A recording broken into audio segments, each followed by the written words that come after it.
গরিবের জন্য এক প্লেট মাটন।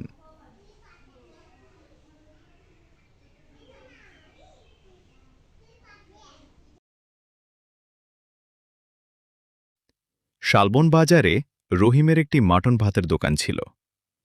একদিন দুপুরে কাজ শেষে করিম খুব ক্লান্ত হয়ে রহিমের দোকানে এলো।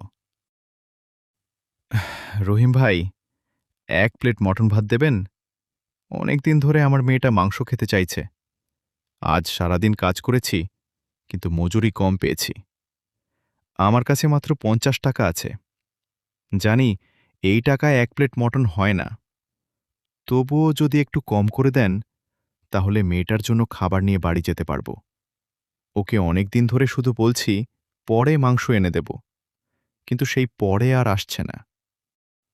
করিম ভাই, আপনি ৫০ টাকা নিজের কাছেই রাখুন। আপনার মেয়ের জন্য আমি এক প্লেট মটন ভাত দিচ্ছি। ব্যবসায় লাভ করা দরকার, কিন্তু মানুষের বিপদ দেখেও শুধু টাকার হিসাব করা ঠিক নয়। আপনার মেয়ে মাংস খেতে চেয়েছে, আজ সে বাবার হাত থেকে মটন ভাত খাবে, এটাই আমার কাছে সবচেয়ে বড় কথা। রহিম ভাই, আপনার কথা শুনে সত্যিই ভালো লাগল। গরিব বলে অনেক জায়গায় মানুষের কাছ থেকে খারাপ ব্যবহার পেয়েছি, কিন্তু আপনি আমাকে একবারও ছোট করলেন না। আমি আপনার এই উপকার কোনোদিন ভুলব না। আজ আমার মেয়েটা খুব খুশি হবে। করিম খাবার নিয়ে চলে গেল।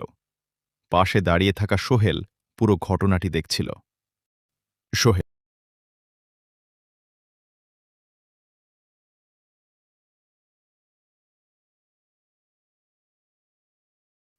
রহিম ভাই, আপনি করিমকে এত দামি খাবার বিনা পয়সায় দিয়ে দিলেন?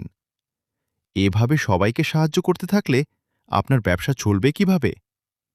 মানুষ হয়তো আপনার সরলতার সুযোগও নিতে পারে। আমি বুঝি সাহায্য করা ভালো কাজ, কিন্তু দোকানের হিসাবটাও তো দেখতে হবে। সোহেল, সবাইকে সাহায্য করার কথা বলছি না, কিন্তু যার সত্যিই প্রয়োজন তাকে সামর্থ্য অনুযায়ী সাহায্য করা উচিত। আমিও একসময় গরিব ছিলাম। তখন একজন মানুষ আমাকে একবেলা খাবার দিয়ে সাহায্য করেছিলেন। সেই ঘটনা আমি আজও ভুলিনি। সেই মানুষটি আমার কাছ থেকে কোনো প্রতিদান চাননি। তাই সুযোগ পেলে আমিও কারো মুখে একটু হাসি ফোটাতে চাই। হয়তো আমার দেওয়া এক প্লেট মটন খুব বড় কিছু নয়, কিন্তু কারো কাছে সেটাই হয়তো সেদিনের সবচেয়ে বড় আনন্দ। কয়েকদিন পর করিম আবার রহিমের দোকানে এলো। এবার তার হাতে ছিল একটি বড় ব্যাগ। করিম, রহিম ভাই, সেদিন আপনি আমার মেয়ের জন্য যে মটন দিয়েছিলেন, সে অনেক খুশি হয়েছিল। আপনার কথা শুনে আমি বুঝেছি, ভালো কাজ করার জন্য ধনী হওয়া লাগে না। আমি যে আড়তে কাজ করি, সেখান থেকে ভালো মানের মাংস পাওয়ার ব্যবস্থা করেছি। আপনার দোকানের জন্য এগুলো নিয়ে এসেছি। আপনি আমাকে সাহায্য করেছিলেন বলে আপনার কাছ থেকে কিছু পাওয়ার জন্য আসিনি। আপনার ভালো কাজটা মনে রেখেই আজ আমি আপনার পাশে দাঁড়াতে চেয়েছি। করিম ভাই, আমি তো আপনাকে সাহায্য করার সময় কোনো প্রতিদানের কথা ভাবিনি। আপনার মেয়েটা খুশি হয়েছে, এটাই আমার জন্য যথেষ্ট ছিল। কিন্তু আপনি আজ নিজের সামর্থ্য অনুযায়ী আমার পাশে দাঁড়িয়েছেন, এটা আমার জন্য অনেক বড় ব্যাপার। সেদিন আমি আপনাকে এক প্লেট মটন দিয়েছিলাম, কিন্তু আজ আপনি আমাকে বুঝিয়ে দিলেন, ভালো কাজ কখনো বৃথা যায় না।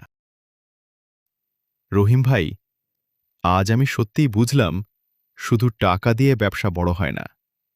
মানুষের ভালোবাসা আর বিশ্বাসও অনেক বড় সম্পদ। সেদিন আপনি করিমকে সাহায্য করেছিলেন, আর আজ সেই ভালো কাজই অন্যভাবে আপনার কাছে ফিরে এসেছে। আপনি ঠিক কাজটাই করেছিলেন। রহিম, হ্যাঁ সোহেল, আজ আমিও বুঝলাম, মানুষকে শুধু তার টাকার পরিমাণ দিয়ে বিচার করা উচিত নয়। কারো সামর্থ্য কম হতে পারে, কিন্তু তার মন অনেক বড় হতে পারে। তাই আমাদের যতটুকু সামর্থ্য আছে, ততটুকু দিয়ে মানুষের পাশে দাঁড়ানো উচিত। সেদিন রহিম বুঝতে পারল, সামান্য সহানুভূতিও একজন মানুষের জীবনে বড় আনন্দ এনে দিতে পারে। শিক্ষা। মানুষকে তার টাকার পরিমাণ দিয়ে বিচার করা উচিত নয়। সামর্থ্য অনুযায়ী অসহায় মানুষের পাশে দাঁড়ানোই সত্যিকারের মানবিকতা।